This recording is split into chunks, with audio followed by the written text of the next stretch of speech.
académico, el pastor decía esta mañana. Si hacemos competencia, si ustedes ven esto tiene ya va para 3 semanas aquí, yo no creo que yo va a ganar. No voy para ningún lado, mi hermano, me quedé corto. Bueno, bendiciones a todos, buenas tardes, bienvenidos una vez más a un servicio más aquí en Visión Vida. Todos se ven elegantes, bien vestidos y bien hermosos, así como lo creó Dios, amén. Bueno, ¿qué tal si entramos a la palabra?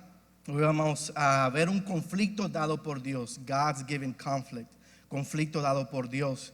Y vamos a ir a Segunda de Crónicas, capítulo 15, versículos 3 al 6. Yo uso la versión Reina Valera 1960, o quizá haya una diferencia. Pero como quiera, al fin del cabo el mensaje es el mismo, amén. Segunda de Crónicas 15, versículos 3 al 6, y la palabra de Dios en el nombre del Padre, el Hijo y el Espíritu Santo. Y leemos así: muchos días ha estado Israel sin verdadero Dios y sin sacerdote que enseñara y sin ley. Versículo 4: pero cuando en su tribulación se convirtieron a Jehová Dios de Israel y le buscaron, y él fue hallado de ellos. Y en aquellos tiempos no hubo paz, ni para el que entraba, ni para el que salía, sino muchas aflicciones sobre todos los habitantes de la tierra. Y aquí viene el versículo 6. Y una gente destruía a otra, y una ciudad a otra ciudad. ¿Por qué? Porque Dios lo turbó con toda clase de calamidades. Amén. Acompáñenme a orar. Padre, te damos gracias, Señor, en esta mañana, tarde. Te pedimos, Señor, de que tú nos hables, Señor, en esta tarde, Padre. Me pongo, Señor, en tus manos como canal de comunicación, Señor. Úsame, Padre, para que tú te comuniques con tu pueblo. Señor, abre la mente y los corazones de cada persona que está aquí para que reciban esta palabra y la apliquen en sus vidas, Padre. A ti sea la gloria y la honra en el nombre poderoso de Jesús. Amén. Amén. Quiero darle las gracias primero que todos a Misión Vida, a los pastores, a mi iglesia y a los líderes por instruirme en lo que mi esposo y yo hemos conocido como las verdades de Cristo, el nuevo pacto. Y eso me ha abierto a mí el corazón y la mente de una forma totalmente diferente. Y muchas de las cosas que antes uno pensaba que eran de una forma, siempre Dios pone una inquietud y dice que no es así. Y ya yo veo la verdadera a través de su palabra. Así que gracias a todos ustedes. Bendiciones a todos. Misión Vida ha sido clave en la vida de mi esposa y en mi vida y en la familia también, claro, fundamentalmente hablando, teológicamente hablando, y sobre todo cada vez que vengo aquí me siento como si soy parte de ustedes, ya que somos familia, tenemos casi 2 años juntos. Ya es tiempo de que me den un cuartico ahí. Amén. Y puedo venir en chancleta quizá un día de esto. Amén. Bueno, quiero empezar con una pequeña ilustración. Es una ilustración medio antigua, pero lo bueno de ilustraciones antiguas es que siempre hay un grupo de personas que no la han escuchado. Es como un chiste, y no es un chiste de Pepito por si acaso. Se cuenta la historia de que había un señor que era fisiculturista y parece que ya el fisiculturismo no estaba dando lo que tenía que dar. Y él estaba buscando en el periódico trabajo y vio un artículo en el periódico que decía que se está buscando ayuda en el zoológico. Él dijo, bueno, déjame coger para allá a ver qué se aparece. El hombre se apareció en el zoológico y dice, estoy aquí por mediación del artículo, se dice que se necesita ayuda, yo soy fisiculturista por el día, pero no tengo trabajo. Parece que el gimnasio ya llegó febrero y todas las promesas del nuevo año se cerraron. Y dice la persona del zoológico, sí, nosotros necesitamos a alguien que se disfrace de gorila y entre a la caverna de los gorilas y actúe como gorila. El hombre, ¿cómo que puede ser así? Sí, lo que pasa es que hubo una decadencia de gorilas en este año y no hay suficientes gorilas aquí y necesitamos a alguien que entre con el traje de gorila y sea gorila. Esto es lo que vamos a pagar. Y dice el hombre, bueno, si eso es lo que hay, vamos por ahí. Vamos por lo menos a empezar con algo. El hombre se puso su disfraz de gorila el otro día, tempranito en la madrugada. Antes de que el sol saliera, entró a su lugar en donde estaba la fosa de los gorilas o la área de los gorilas. Y ahí comenzó él a actuar como gorila. Y cada vez que pasaban los niños le tiraban las nueces, los maíces, cogía los peanuts y todo eso, se lo comía. Si le daban un guineo, que en mi país es un banano, se comía eso también. Y el hombre ahí actuando como gorila. Ya usted se puede hacer la película, cierre los ojos y piense un hombre vestido de gorila actuando como un gorila en un zoológico. Luego pasa el tiempo, la tarde, parece que hacía mucho calor, ya estaba subiendo la temperatura, el hombre estaba dentro de un traje de gorila y ya la cosa lo estaba poniendo un poquito difícil. los factores, ¿verdad? Luego sube en una mata y comienza a pasarse de rama en rama, y en una de esas se marea el hombre, se resbala y cae en la fosa de los leones. Y comienza él a gritar como un loco: ayúdame, ayúdame, ayúdame. Y viene el león y se le acerca, y él gritando: ayúdame, ayúdame. Y el león se le acerca, y el león le dice: oye, mi hermano, si tú no te callas, nosotros dos nos van a botar del zoológico. Eso es increíble. Pero nosotros escuchamos eso y eso parece un chiste, ¿verdad? Pero la verdad es que el hombre está llevando este estilo de vida de aparentar o pretender. Nosotros lo vemos en las redes sociales a cada momento.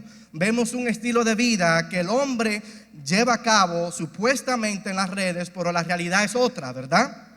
Y este mismo hombre está tratando de construir una civilización cuando él no conoce lo que es ser civilizado.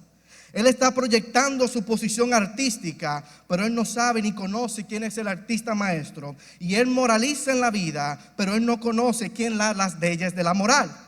Y ese mismo hombre trata de construir su utopía y desarrolla sus sueños cada vez más y su optimismo solamente para darse cuenta que en el momento que se desbarata todo y se destruye todos sus sueños, es ahí donde ese mismo hombre comienza a gritar: ayuda, ayuda, a otras personas, solamente para darse cuenta que a la persona a la cual ellos le están gritando está jugando el mismo juego de aparentar o aparentas igual que él. Chatsworth, un teólogo y filósofo, se le hizo una pregunta en una carta. Decía así: ¿qué piensa usted de la civilización? Chatsworth respondió y dijo: yo pienso que es una buena idea. ¿Qué tal si empezamos una? Unos años después, mientras esta persona leía un artículo, la persona era G.K. Chesterton, un filósofo, escritor y teólogo. Él escribió una carta al editorial en respuesta a lo que él leía en su artículo. Y me imagino que el editor tuvo que leerla varias veces para entender qué era lo que Chesterton estaba diciendo. Chesterton dijo: acerca del artículo ¿qué está mal en el mundo? Yo soy G.K. Chesterton. Sinceramente, G.K. Chesterton. En otras palabras, lo que está mal en el mundo es la humanidad. El mundo está caído por mediación de la humanidad. Dice Romanos capítulo 3, versículo 10, que no hay justo ni aún uno, ¿verdad? Y si miramos el siglo XX y miramos el siglo XXI, nos damos cuenta que hemos derramado más sangre que en los otros 19 siglos puestos juntos. Fue el filósofo alemán Friedrich Nietzsche que había dicho en el siglo XIX que Dios había muerto en el siglo XIX. E irónicamente fue el siglo XX en donde se derramó más sangre por todas las guerras. Y si miramos nuestro mundo actual, en el presente, todo lo que vemos es conflicto. Todo. Donde quiera que vemos hay un conflicto. Conflicto cultural, un conflicto racial, un conflicto entre el policía y el ciudadano, y hasta conflicto político, porque hay conflicto entre el demócrata y el republicano. Yo no sé cuántas veces el pastor ha tenido consejería con pareja que yo soy demócrata y republicano, y quizás eso ha creado un conflicto. Si lo ha tenido, no me sorprendo, porque eso causa conflicto. Y los conflictos y los choques siguen y siguen. Y es en este mundo donde nosotros vivimos. Es en este mundo donde nosotros criamos nuestras familias. Y es en este mundo donde nosotros hacemos ministerio. Y es en esta época en donde Dios ha escogido para poner a cada uno de nosotros. Y quiero dejarte saber, quiero que entiendas también, que nosotros somos más importantes ahora que nunca. ¿Por qué? Porque nosotros conocemos lo que en verdad está pasando y cuál es la causa de los conflictos y la raíz de esas cosas que estamos viendo. En los versículos que leímos, vemos dos diferentes versículos que hablan de conflicto. Hay uno que habla de una solución y hay uno que habla de la causa. El versículo 13 y el versículo 5 me habla a mí de por qué están pasando los conflictos y cuáles son las cosas que se están llevando a cabo. El versículo 13 y el 5 me dice, número 1, que no había verdadero Dios. También me dice que no tenían sacerdotes y que estos sacerdotes o predicadores no estaban enseñando correctamente. También decían que no había ley. Y también dice que no hubo paz. No hubo paz solamente para el que salía, pero también no hubo paz para el que entraba. Y sobre todo decía que una ciudad destruía a otra y que eso quizás llegue a la conclusión y dé resultado a un conflicto cultural. Y todo esto se está llevando a cabo, versículo 6, dice, porque Dios lo turbó con toda clase de calamidades, con toda clase de conflicto, con toda clase de tribulación, con toda clase de problema. Dios es la causa. Conflicto personal, conflicto familiar, conflicto urbano y conflicto nacional e internacional. Su causa no es el enemigo, es Dios. Muchas veces nosotros estamos reprendiendo al enemigo a cada rato. Reprendemos al diablo y el diablo dice, oye mi hermano, pero no soy yo. ¿Me entiende? Mira hacia arriba para ver cuál es la causa. Y eso es lo que quiero decirte. Si Dios es la causa, solo Dios es la solución. Si Dios es el problema, Dios es la cura. Tenemos que entender que si Él es la persona, porque Dios es soberano, y eso nosotros como iglesia lo vamos a aprender. Dios es soberano y si Él pone a cabo un plan, ese plan que se está llevando a cabo es para un propósito y para su gloria. Si Él es la causa, Él es la solución. Como aprendimos la semana pasada, nosotros tenemos nuestros planes, pero esos planes tienen que estar alineados con Dios. Pero Dios tiene su plan general para llevar a cabo su propósito en el medio, en el mundo que vivimos. Amén. Y lo que estamos viendo hoy es lo que yo llamo la ira pasiva de Dios. En el Antiguo Testamento se conocía la ira activa de Dios. Es ahí donde nosotros veíamos los juicios de Dios, veíamos las destrucciones de ciudades, las guerras entre culturas, entre civilizaciones, cuando Dios sí mandaba que hicieran ciertos actos con otras naciones. Perdón. Pero ahora con Cristo, como ministraba el pastor, a través de su muerte y su resurrección, Dios se relaciona diferente con su creación, hablando de otra fase en su plan divino, ¿ok? Y en medio de ese plan y en esa forma de relacionarse con nosotros, ahora lo que vemos es la ira pasiva de Dios. No vemos esos fuegos descendiendo desde lo alto, sino lo que vemos son esos conflictos que cada vez vemos en la televisión. Amén. Perdón. Todo esto nosotros lo vemos en nuestro diario vivir. Ahora, ¿por qué está pasando el conflicto? Nosotros vemos en el versículo 3 diferentes razones por las cuales están pasando los conflictos. Número 1, dice el versículo 3 que estaban sin verdadero Dios. Eso quiere decir que en el momento en el cual ellos se encontraban había religión. Habían personas que sí iban al templo o a la iglesia. Habían personas que sí estaban involucradas en el servicio. Y habían personas también que asistían y escuchaban lo que se estaba predicando. Pero el Dios de la Biblia y el Dios que se predicaba no era el mismo Dios. Era completamente diferente.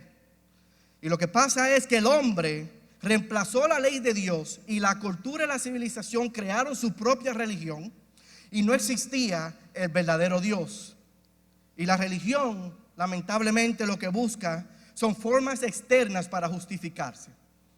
La relación con Dios es lo que hizo Jesús para que el hombre se relacionara con Dios. Lo hizo un hombre, lo hizo Dios, lo hizo Él mismo. Cristo Jesús descendió por el amor que Él tiene, murió en la cruz por nuestro pecado, resucitó y ahora nosotros podemos tener reconciliación con el Padre. La religión es lo que hace el hombre para llegar a Dios. Las cosas externas. Y en el momento de que el hombre está haciendo estas cosas externas, estas actividades, normalmente el hombre se jacta de sí mismo y apunta a aquellos que son débiles en las áreas en las cuales uno es fuerte. Esto me llama la atención a una historia que habían dos hermanos que los dos eran muy malos. Perdón. Gracias, amor. Que eran muy malos. Y estos dos hombres en una ciudad terribles. Uno de los hermanos muere. El otro hermano que vive, claro, va para donde el pastor, le dice: pastor, murió mi hermano, pero yo lo que quiero que usted diga en el funeral, que mi hermano fue un santo. Oye, que mi hermano fue un santo. ¿Qué usted quiere que yo diga? Sí, está bien, no hay problema, yo lo digo. Llega el momento del funeral Y dice, este hombre que está aquí era un criminal, era un ladrón, era un matón, era todo lo malo que usted puede pensar, pero comparado con su hermano, era un santo. Y eso siempre sucede. Y no es verdad que el borracho se jacta de sus obras de caridad. Y no es verdad que el hombre inmoral está agradecido de que no es ladrón. Y que el malapalabroso es orgulloso de que no miente. Todo eso siempre ocurre en medio de personas que son solamente, que tienen la religión metida en sus mentes. Así como Jesús lo dijo en Lucas capítulo 18, versículo 9 al 14, hablando de la parábola del fariseo. El fariseo y el publicano, sabemos la historia.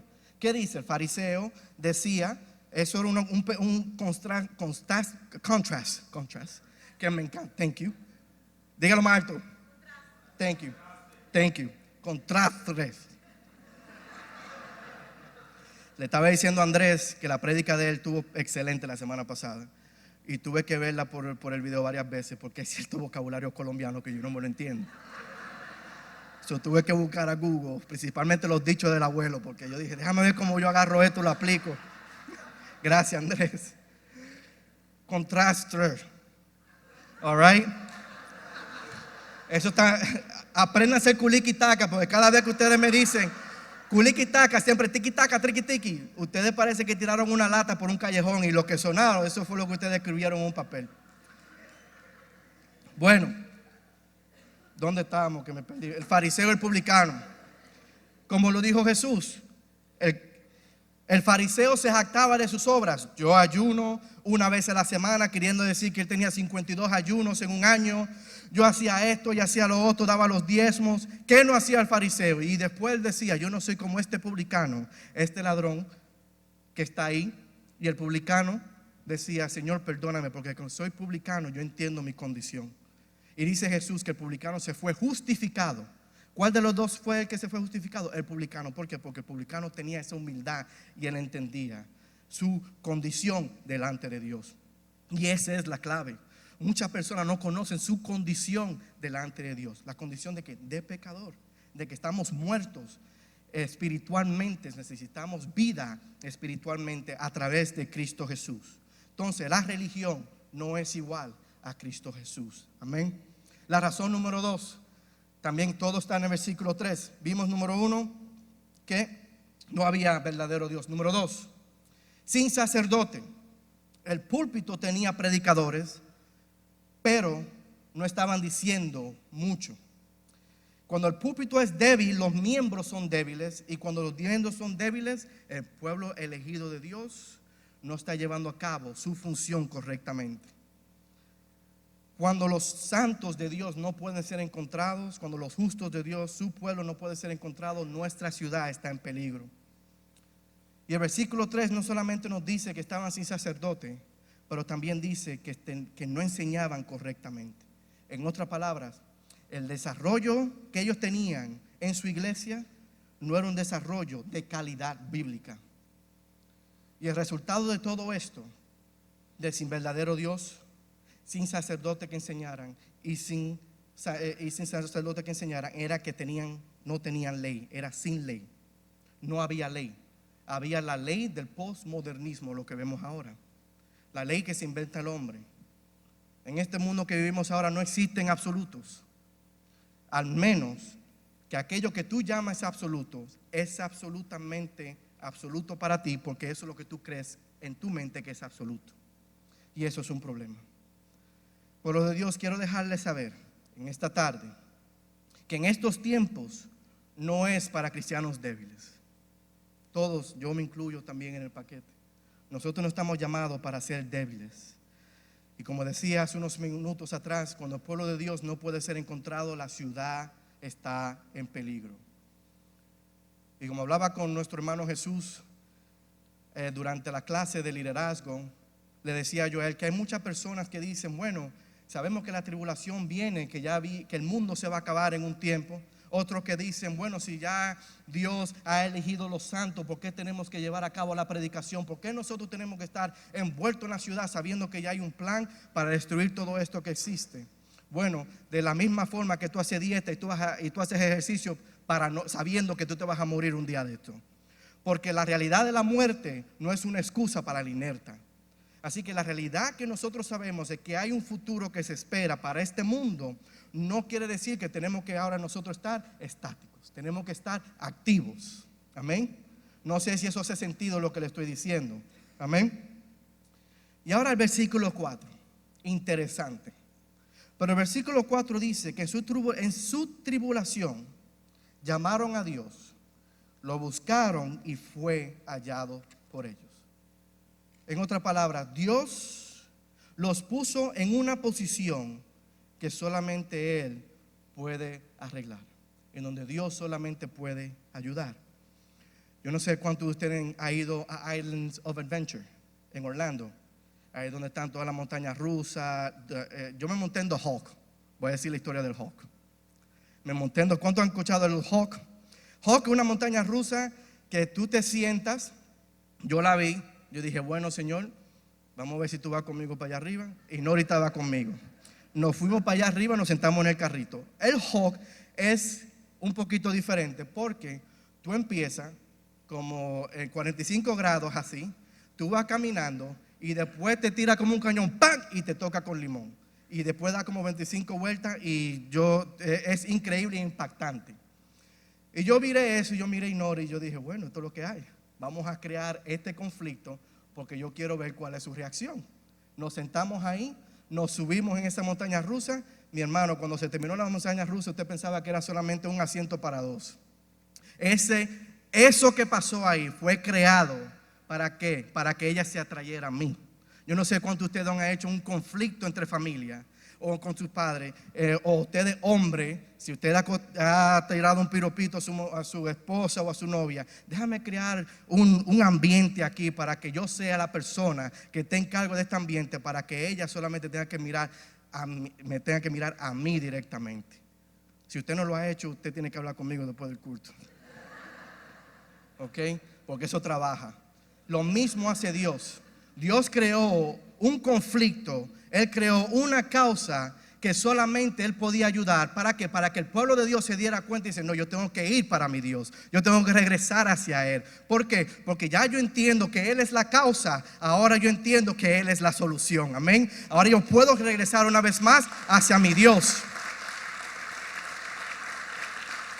De esa misma forma, así mismo como son los niños pequeños, ya ellos saben que si algo pasa porque tú lo creaste, luego se van a enganchar contigo, no te van a dejar ir. ¿Por qué? Porque tú eres papi, porque tú eres mami. Así mismo es con nuestro Dios.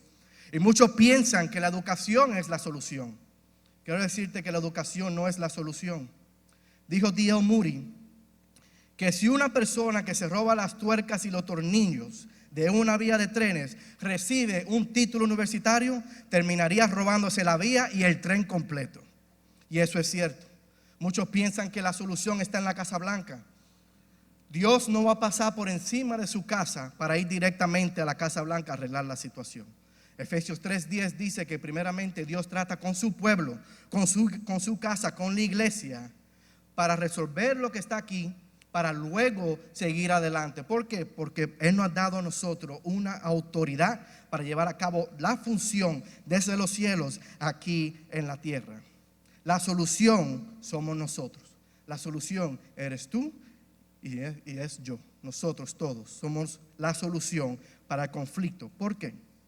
Porque nosotros entendemos la causa. Sabemos que la causa es en Dios y sabemos que la solución está en Él. Lo que pasa es que hay muchos púlpitos que están más interesados en ser popular en vez de actuar por principios. Me doy cuenta como muchos que están estudiando teología ahora, que quieren entrar en el ministerio, piensan que cuando salgan del seminario o de los institutos van a entrar a un ministerio ya establecido. No, hay que trabajar. No hay nada arreglado así. Todo se tiene que llevar a cabo con servicio, pero el entendimiento de cuál es la obra que tenemos que llevar a cabo debe de estar ahí, en aplicación. Quiero decirte que este no es el momento tampoco de aprender buena teología. Y quiero decirle por qué. Aunque sí es fundamentable y es importante. It's a fundamental thing for us to learn theology. Es fundamental. ¿Pero por qué? Cuando yo estaba estudiando teología, y estaba en la clase. Hermano, estábamos aprendiendo de todo: escatología, hermenéutica, todo eso. Yo estaba en la clase de hebreo, de griego. Bueno, estaba en la clase, yo no me acuerdo nada de eso ahora, de griego y hebreo, pero estaba ahí, pasé. Y estábamos nosotros y estábamos en debate entre los alumnos, entre los profesores y todo eso. Y me di cuenta que cuando estaba terminando el doctorado, yo decía: wow, tengo todo este conocimiento, pero me di cuenta un momento que no había aplicación. ¿De qué vale saber los versículos? ¿De qué vale saber las aplicaciones teológicas de cualquier punto bíblico? ¿De qué vale todo eso si tú no te lo puedes aplicar a tu propia vida? Nada, es solamente información. Y aunque es importante saberlo, lo más importante es aplicarlo.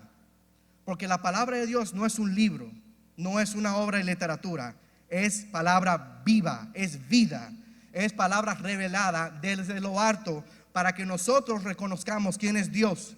La palabra de Dios nos habla a nosotros de cómo Dios se relaciona con el hombre. Es así, y es vida, es una palabra que entra, dice, así mismo como dice la palabra de Dios es más cortante que cualquier espada de doble filo, que entra hasta lo más profundo del hombre y divide en dos y entra hasta lo profundo del espíritu, parafraseado. Amén. Y eso es la palabra de Dios. Y nosotros estamos en un tiempo en donde la iglesia debe de llevar Cristo hacia la plaza central, hacia la plaza pública. Yo veo como todo el mundo está saliendo de todos los lados, hablando de que ellos creen, cómo ellos se sienten y qué es lo que ellos siguen, sin ningún temor y sin ningún perdón. Y hay tantas iglesias en todos los lados. ¿Y por qué no se está hablando más de Cristo en vez de las otras cosas? Hay algo que está pasando en la línea y yo pienso que tiene que ver con la autoridad. Hay una autoridad delegada a la iglesia. Y cuando hablo de iglesia, hablo de ti y de mí, personas, como hemos aprendido aquí en Misión Vida. Cristo lo dijo claramente. Él dijo que a nosotros Él nos dio las llaves del reino. Y cuando estamos hablando de llaves y estamos hablando de ti eres tú, la iglesia, y las llaves es igual a autoridad. Y nosotros debemos de entender que Dios nos ha elegido a nosotros para ser no solamente salvos y para tener una mejor calidad de vida mientras esperamos el llamado hacia los cielos, pero también porque nosotros somos un atractivo y tenemos que ser de influencia para todos los que nos rodean. Cuando Dios eligió al pueblo de Israel en el Antiguo Testamento, Él le dio unas directrices, un set de leyes, unas reglas y pólizas para que ellos sigan. Y la razón por la cual Dios hizo eso, los santificó, o sea, los separó, es para que ellos sean un atractivo para las otras naciones.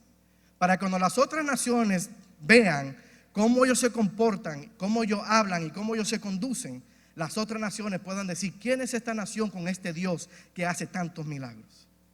Y así nosotros hemos sido llamados. Cada uno de nosotros ha sido puesto en este lugar y en esta época para hacer luz a las naciones, para ser un atractivo para otras personas. Donde quiera que vayamos, donde quiera que estemos, el ambiente debe de cambiar, porque tú estás ahí y por quien está contigo. Como decía el pastor, ¿quién tiene el Espíritu Santo? Si el Espíritu Santo está contigo, todo tiene que cambiar alrededor de ti. Amén. Y los justos son los que afectan ese ambiente. Ahora, si la palabra eclesia en griego, no es una palabra bíblica. Quiero hacer un paréntesis aquí, vamos a entrar al Instituto Bíblico rapidito. La palabra eclesia no es una palabra bíblica. Si usted estuviera en el reino, en el imperio romano, en los tiempos de cuando Pablo estaba caminando en el siglo I, la palabra eclesia era una palabra que usted hubiera escuchado a menudo. En aquel momento estaba la influencia griega helenística y se hablaba lo que es el koinai, que es el griego común o el griego urbano.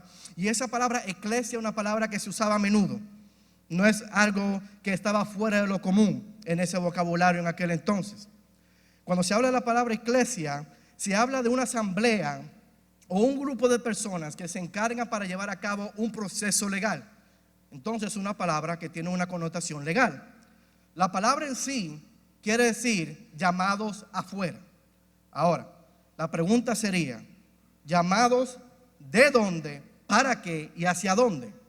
Bueno, ellos eran llamados de la población general, el grupo de personas, para llevar a cabo un trabajo legal y pasar leyes para la población en la cual ellos viven. En otra palabra, ellos eran los legisladores, eran los congresistas que vemos ahora, que cuando vamos a votar, votamos por esta persona que son de la población general y entonces tienen una función especial.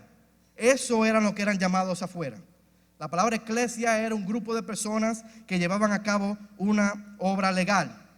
Y es la misma palabra que se utiliza en Hechos, capítulo 19, versículo 39 y versículo 41. El contexto de ese capítulo me habla de que había una legislación para pasar leyes en contra de la iglesia. Y en el versículo 39, el versículo 41, en la Reina Valera dice asamblea, y la asamblea se reunió, y la asamblea se reunió. Dos veces usa la misma palabra que utilizó Cristo cuando Él dijo que sobre esta roca edificaré mi iglesia.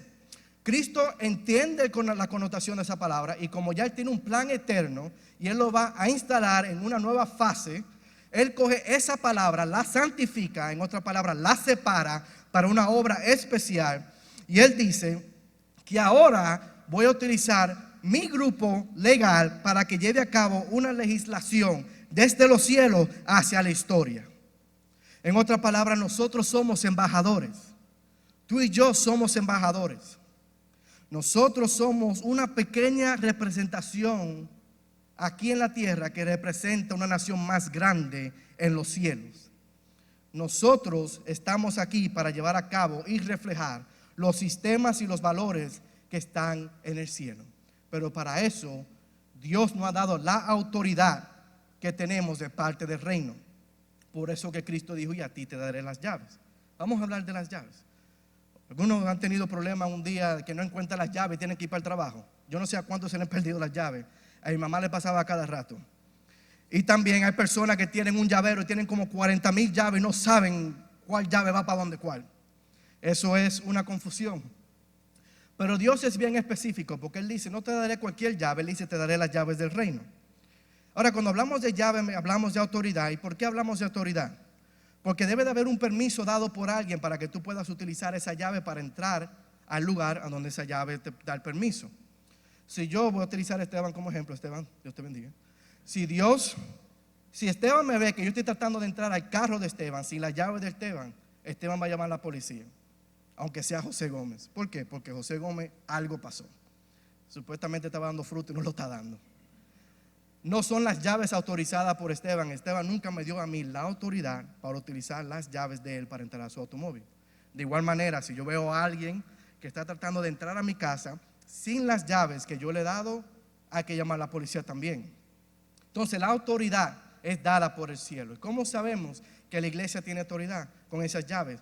Porque dice la palabra de Dios que todo lo que atares en la tierra será atado en los cielos, y todo lo que desates en la tierra será desatado en los cielos. Amén. Y eso es las llaves que tenemos nosotros. Lo que pasa es que muchos de nosotros todavía no hemos aplicado esa autoridad que ya tenemos. Ya la tenemos. ¿Por qué? Porque hay un problema de información e aplicación. Muchos de nosotros, muchas iglesias vienen, reciben lo que se predica el domingo. Y para mí fue chistoso cuando estábamos aquí aprendiendo sobre la clase de conexión, que el pastor preguntó, ¿cuántos de ustedes se saben lo que se predicó el domingo? Y silencio, usted podía escuchar un mosquito que entró. Y eso pasa. ¿Por qué? Porque hemos acostumbrado a recibir la información el domingo. Entonces en nuestra mente hay como dos áreas y hay un divisor. Y la información se queda aquí, pero no pasa a través del divisor para la aplicación de este lado. Entonces, si yo sé que Dios, aquí hemos aprendido que yo soy la iglesia, tenemos un conflicto dado por Dios. Dios es la única persona que puede ser la solución para el conflicto, pero yo tengo una autoridad dada por Dios y eso solamente se quede aquí, pero no pasa hacia allá. Cuando tiene que ver el momento de nosotros actuar como iglesia, es ahí donde quizás no llevemos a cabo nuestra función. ¿Por qué? Porque tenemos que llevar a cabo la aplicación y eso es necesario. Esto es lo que se está predicando hoy, es vida cristiana, mi hermano. Esto es vida cristiana. This is what we have to do every single day. Tenemos que llevar esto a cabo. Es aplicación de lo que se dice. Y no, nosotros venimos aquí, tenemos 2 servicios, recibimos buena palabra con un tiempo eficiente, excelente. Si fuera una iglesia pentecostal, estuviéramos aquí hasta las 4 de la tarde, pero eso es diferente. Todo aquí es diferente y recibimos buena palabra, buena educación, buena teología, buena aplicación, pero que no se quede aquí, mi hermano. Debe de pasar hacia el otro lado para que se aplique en nuestras vidas. Es como mi abuela. Cuando yo tenía 9, 10 años, yo fui a República Dominicana, yo vi a mi abuela todavía lavando ropa a mano y colgándolo en los cables de afuera del patio. Y ella tenía una lavadora y una secadora. Y yo, abuela, ¿qué es lo que está pasando? ¿Qué es lo que estaba pasando? Que ella sabía que ella tenía eso, estaba la información ahí, pero ella no tenía la aplicación para usar lo que ella ya tenía. Y eso quizás nos pasa mucho de nosotros. Y la aplicación es necesaria. Y estoy llegando a la conclusión. Quiero decirle que si Cristo viene mañana, nosotros no tenemos que preocuparnos por nada de esto, porque Él viene mañana. Ahora, si Cristo no viene por los próximos 100 o 200 años, entonces tenemos que preocuparnos por todo esto. Nuestros hijos, nuestros nietos, nuestros bisnietos, ellos van a crecer en un mundo. La pregunta es, ¿en qué mundo van a crecer ellos? ¿En un mundo influenciado por el reino de Dios o un mundo influenciado por el reino del enemigo? Y tenemos que entender que la mentalidad que nosotros tenemos y tenemos que aplicar es que te estamos representando a un rey, y por eso nosotros tenemos autoridad, y esa autoridad es una autoridad del reino. Donde quiera que vamos, tenemos que aplicar esa autoridad. ¿Por qué? Porque hemos sido llamados a predicar las buenas nuevas para que esas personas puedan escuchar el llamado de Dios en sus vidas. Amén. La Cenicienta es un muñequito, una historia que muchos conocemos, ¿verdad? Es interesante cómo la vida de la Cenicienta se llevaba a cabo. La Cenicienta vivía en una casa con su madrastra y sus 2 hermanastras. ¿Cuál era el trabajo de la Cenicienta? Limpiar. Ella era la sirvienta del hogar. Ella limpiaba, y todo lo que se tenía que hacer, que era labor o trabajo en el hogar, la Cenicienta era que lo hacía. Llegó un momento que la Cenicienta ya estaba cargada, no sabía qué más hacer, ha tenido varios problemas, no tenía solución a su problema, no tenía escape. Y en un momento, en una noche, cuenta el muñequito que ella estaba llorando, gemía, porque ya ellos no sabían qué más hacer. Y en ese momento apareció algo importante. Porque quiero decirte que cuando Dios te va a usar para que sea el tiempo de otra persona, Él lo hará. Porque hay un tiempo de Dios. Y en el momento preciso, en el momento específico, en el momento que era clave, apareció ¿quién? La hada madrina. Y la hada madrina apareció y le dijo: oye, pero ¿por qué tú estás llorando? Nosotros vamos a resolver el problema ahora. Y luego, ¿qué pasó? Vemos que las calabazas se convirtieron en carruaje, unos ratoncitos se convirtieron en caballo, el perro y el gato se convirtieron en diferentes cosas. Todo cambió. Y ella se vistió de gala. Todo le cambió. ¿Por qué? ¿Para dónde iba ella? Hacia to the ball, al castillo. ¿Por qué? Porque había alguien especial allá. ¿Quién era esa persona? El príncipe. El príncipe. Ya era tiempo de que esa persona conociera al príncipe. Y ella fue, vio al príncipe, bailaron, se gozaron, así como la pareja se van a gozar en abril 17, 2020. Vayan, y tuvieron un tiempo espectacular. Pero cuando todo parece bien, ¡ping!, las 12 de la noche se acaba el show. Ellos no bailaron el culiquitaca ese día. Salieron todos, ella salió corriendo, sabemos la historia, pero lo más importante de la historia de la Cenicienta fue lo que pasó al otro día. ¿Qué pasó al otro día? Ella antes limpiaba y lavaba y hacía todo lo que hacer en la casa, pero ahora ella hacía la misma cosa, pero con una actitud diferente. ¿Qué pasó? La situación no cambió, era la misma casa, con la misma manastra, con la misma madrina, pero ella Había algo dentro de ella que cambió todo como ella veía las cosas. Y ahora ella limpiaba, antes lo hacía llorando, pero ahora lo hacía cantando. Antes ella estaba molesta, pero ahora ella estaba contenta. Porque todo eso era porque ella tuvo un encuentro con el príncipe. Y ahora todo cambió para su vida. Y sabemos que they lived happily ever after. Y vivieron bien. Mi hermano, tú y yo estamos llamados para llevar a cabo el llamado externo de Dios. Predicar las buenas nuevas. Influenciar al mundo. ¿Por qué? Porque no se sabe cuándo es el momento preciso de que esa persona, a través de tu predicación, va a recibir una visitación de la hada madrina, o sea, el Espíritu Santo, para que cambie su vida, para que así esa persona pueda entrar al templo de Dios, o sea, el castillo. ¿Para qué? Para que tenga un encuentro con el príncipe. ¿Por qué? Porque cuando regrese a su casa, lo que dice la palabra, si había lloro antes, ahora va a haber alegría. Y todo eso es a través del conocimiento de la palabra de Dios. Pero para eso se necesitan personas como nosotros que lleve a cabo la función. Acuérdense, todo lo que nosotros estamos viendo es causado por Dios. Por hay una razón por la cual Dios quiere que su pueblo se active y reconozca que si Él es la causa, Él es la solución.